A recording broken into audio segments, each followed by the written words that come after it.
Further discussion? The chair recognizes Representative Proctor. Thank you, Mr. Chair. Some of y'all probably got an email the other day about House Bill 2086. And I encourage you to watch the video of the debate in Fenton State on that bill. We passed that bill unanimously. It was a pretty, innocuous bill. It was a lot of cleanup of language, a lot of codifying things that they already do, but that aren't in statute. There was a string of people, and look at if the people who came in to talk about it were upset. Read some of the written testimony about how upset folks were. The problems that started with the 2020 election are not getting better. They're getting worse. And I'm not talking about voter fraud. I'm not talking about election fraud. I'm talking about confidence in our elections, the very bedrock of our system of government. It is eroding before our eyes.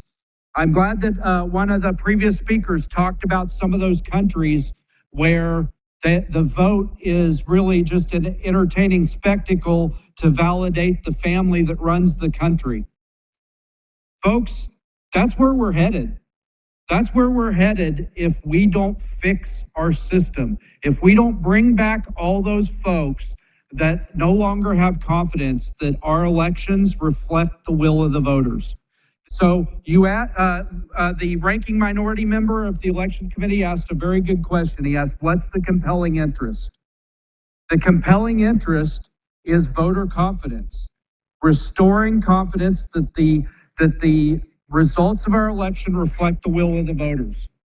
If I acknowledge that we are asking folks to do something that they aren't doing now, we're asking them to get their ballot in 3 days earlier. Well, you know what? We mail out the ballots 20 days before the election.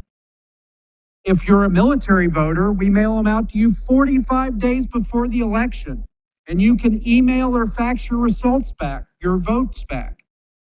I don't think that it is a draconian imposition to ask voters in the state of Kansas to do the same thing that 31 other states ask their voters to do if it does something to address this existential crisis of eroding voter confidence.